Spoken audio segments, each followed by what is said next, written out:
আজকে তারেক জিয়া বাংলাদেশে ফেরার স্বপ্ন দেখতো না যদি শান্তি না থাকতো। আজকে তোমার নেত্রীকে চিকিৎসা করার জন্য বিদেশে পাঠাতে পারত না যদি আজকে ওরা না থাকতো। আজকে বাংলাদেশের সত্য সংবাদ প্রকাশ করার কারণে তুহিনকে জীবন দিতে হয়েছে। আজকে আমরা কি দেখেছি, সত্য কথা বলার কারণে সাজিদের বিরুদ্ধে আবার নতুন ভাবে কেস হয়েছে, মামলা হয়েছে। আমি আশ্চর্য হয়ে যাই, বিএনপির প্রতি আমার করুণা হয়, যাদের দ্বারা চক্ষুদান আজকে তাদের কি তোমরা নিন্দা করতেছ, তাদের বিরুদ্ধে কেস দিয়েছ। আজকে তারেক জিয়া বাংলাদেশে ফেরার স্বপ্ন দেখতো না যদি শান্তি না থাকতো।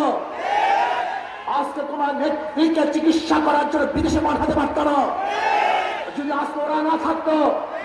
আজকে খোলা আকাশের নিচে মাঠের মধ্যে রাজনীতি করতে পারত না। তোরা জীবনের মায়া ত্যাগ না করে ওরা আন্দোলন না করতো। কিন্তু আজকে যাদের মাধ্যমে নেত্রীকে চিকিৎসার জন্য বিদেশে পাঠিয়েছ, তোমার নেতাকে বাংলাদেশে আনার ব্যবস্থা করতেছ, আজকে নির্বিঘ্নে রাজনীতি করার সুযোগ পেয়েছ। আজকে সত্য কথা বলার কারণে সেই রাজনীতির বিরুদ্ধে কেস দিয়েছ।